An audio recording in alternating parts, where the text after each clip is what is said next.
யோகம் YouTube channel நேயர்களுக்கு எனது வாழ்த்துக்கள். வாழ்க வளமுடன். ஞானக்கண் அப்படின்னு ஒன்றை பற்றி பார்க்க இருக்கிறோம். சரி, இது ஞானக்கண் அப்படிங்கிறது எத்தனாவது கண் அப்படின்னா இது 6வது கண்ணுன்னு சொல்லுவோம். இதுவரையிலும் நாம் தெரிஞ்சிக்கிட்டு இருக்கிறோம் 3 கண்கள், அதாவது 3வது கண் திறப்பு அப்படின்லாம் நம்ம நிறைய கேள்விப்பட்டிருக்கிறோம். ஒரு மனிதனுக்கு 6 வகையான கண்கள் உண்டு. அந்த 6 கண்கள் எது எது அப்படின்னா, ஒன்று இப்போ நம்ம கண்ணால் பார்க்கக்கூடியது இது புறக்கண்கள், புலன்களுக்கு உட்பட்டவை. வலது கண், இடது கண் அப்படின்னு சொல்கிறோம். வலது கண் தான் பெரும்பாலும் எல்லாருக்கும் பார்த்திங்கன்னா ஒரு 75% பார்வை வலது கண் தான் உங்களுக்கு எடுக்கும். பார்க்குறது நீங்கள் பிக்சரைஸ் பண்ணாலும் சரி, அல்லது ஒரு வீடியோவாக கன்வெர்ட் பண்ணாலும் சரி, உங்களுடைய பார்வையை விசாலத்தன்மை என்பது வலது கண்ணில் ஒரு 75% எடுத்துக்கும். இடது கண்ணுக்கு ஒரு 25 to 35% தான் எடுத்துக்கும் பார்வையில். அதனால் வலது கண், இடது கண்ணுன்னு சொல்கிறோம். இப்போ பாருங்கள், நம்ம இது முன்னாடி பார்க்குறோம். இந்த கண்கள் 2 கண்களையும் இந்த கண்கள் பார்க்கக்கூடிய தொலைவு ஒரு 30 கிலோமீட்டர் வரையிலும் பார்க்கும். அதாவது எந்த பொருளும் இடையில இல்லைன்னா 30 கிலோமீட்டருக்கு அந்த பக்கம் வச்சுவிங்கன்னா ஒரு பொருளை அதை பார்க்கும். அத்தகைய திறன் கொண்டது. ஆனால் இதை மேல் நோக்கி பார்த்தீங்கன்னா நீங்கள் சூரியனையும் பார்க்கும், அதுக்கு தாண்டியும் பார்க்கும், நட்சத்திரங்களையும் பார்க்கும். அடுத்தது நமக்கு 3வது கண் அப்படிங்கிறது இங்கே பிட்யூட்டரி கிளாண்ட் இருக்குது உள்ள.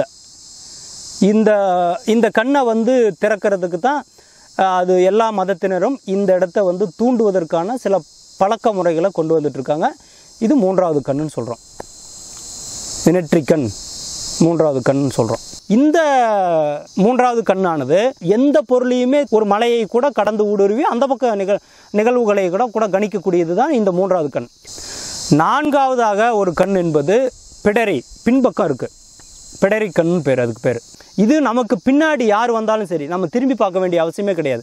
நமக்கு பின்னாடி யார் வந்தாலும் சரி, அல்லது என்ன நிகழ்ச்சிகள் நடந்தாலும் சரி, திரும்பி பார்க்காமலேயே அந்த கண்ணு நமக்கு பின்னாடி என்ன நடக்குதுன்னு சொல்லிடும். அதுதான் 4வது கண். அதனால தான் பிரம்மன் அப்படின்னு எடுத்துக்கிட்டால் கூட அவருக்கு முகம் பின்னாடி இருக்குன்னு போட்டிருப்பாங்க, நம்ம பார்த்துருப்போம். 4 பக்கம் தலை வச்சுருப்பாங்க.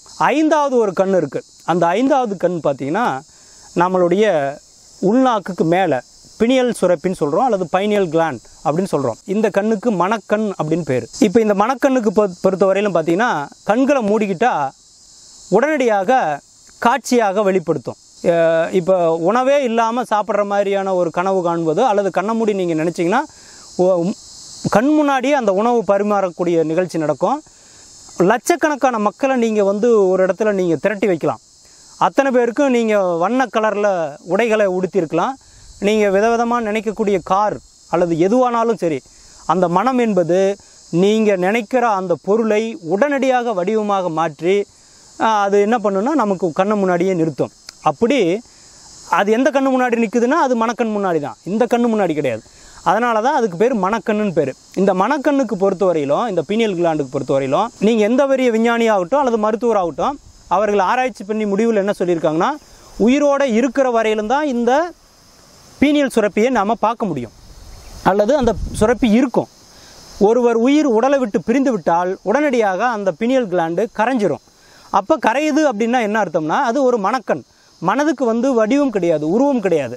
அப்போ மணக்கண் என்பது உடனடியாக உயிர் விட்ட உடனே, உயிர் உடலை விட்டு வெளியேறின உடனே அந்த மணக்கண் என்பதும் உடலை விட்டு போயிடும். அப்போ கரைஞ்சி போயிடுதுன்னு சொல்கிறோம். அப்போ இந்த மணக்கண்ணை நம்ம 5வது கண் அப்படின்னு சொல்கிறோம். இதுக்கு ஆன் ஆஃப் சுவிட்ச் இருக்குது. வேணும்னா ஆன் பண்ணலாம், வேணும்னா ஆஃப் பண்ணலாம். இப்போ தூங்கும்போது இது நமக்கு ஒரு ஆஃப் சிஸ்டம் தான், அதாவது ஆட்டோமேட்டிக் சிஸ்டம். அந்த சிஸ்டத்துக்கு வந்துடும். எழுந்திரிச்சிட்டோம்னா ஆன் ஆகிடும், அது மேனுவல் சிஸ்டத்துக்கு வந்துடும். ஆனால் இந்த ஆட்டோமேட்டிக் சிஸ்டமும் மேனுவல் சிஸ்டமும் அப்படிங்கிறது பார்த்திங்கன்னா விரும்பி நாம் எந்த அளவுக்கு வேணாலும் பயன்படுத்தலாம். உதாரணத்துக்கு வகுப்பறையில், நம்ம பள்ளி வகுப்பறையில் பார்க்குறோம், பள்ளி கல்லூரிகளில் சில மாணவர்கள் வகுப்பறையில் தூங்குருவாங்க. போன உடனே கிளாஸ் ரூமில் உடனே தூங்கிடுவாங்க. ஏன்னா பீனியல் சுரப்பி ஆக்டிவேட் ஆகலை, அதாவது மணக்கண் வேலை செய்யலை. அதனால தான் அவங்களுக்கு உடனடியாக அந்த செயல்பாடுகளில் நினைவுத்திறனோ அல்லது மற்ற செயல்பாடுகளோ குறைவாக இருக்கும். அப்போ இந்த மணக்கண்ணை இயக்க தெரிந்தவர்களுக்கு இது நமக்கு தேவையான விஷயங்களை இன்னும் நமக்கு எளிமையாக கொண்டு வந்து சேர்க்கக்கூடிய ஒரு கலை. 5வது கண்ணு மேல் நோக்கிய பார்வைன்னு சொல்லுவோம். மேல் நோக்கி, வானங்களை நோக்கி, அல்லது மனம் என்பது மேலே நோக்கி தான் போகும். அதனால தான் இந்த வானத்தை நோக்கிய பயணம் கொண்ட ஒரு கண்ணு இந்த மணக்கண். அடுத்தது 6வது ஒரு கண், அறிவு கண், ஞானக்கண். இந்த அறிவுக்கண் ஞானக்கண் என்பது இவையெல்லாம் கடந்து, பிரபஞ்சத்தையும் கடந்து நமக்குள்ள என்ன இருக்குது, நாம் எதுவாக ஆயிருக்கிறோம், நமக்கும் இறைவனுக்கும் என்ன ஒரு தொடர்பு என்பதையெல்லாம் கொண்டு ஆய்வு செஞ்சு அதை நமக்கு முடிவாக கொண்டு வந்து கொடுக்கக்கூடியதுதான் இந்த 6வது கண். ஆக இந்த 6 கண்களையும் ஒரு மனிதன் பயன்படுத்தினால் பன்முகத்தன்மை அவர்களுக்குள் எளிமையாக வந்து சேரும். நினைப்பதை எல்லாமே நாம் கைகூட வைக்கக்கூடிய ஒரு கலையும் அஷ்டமா சித்திகளும் இந்த 6 கண்கள் திறக்கப்பட்ட ஒரு நபர்களுக்கு கிடைக்கும். இதையை எல்லோருக்கும் நடந்து கொண்டு இருக்கிறது. இதை பயிற்சி முறைகளையும் நாம் தேர்ந்து நல்ல பலனை அடையலாம்.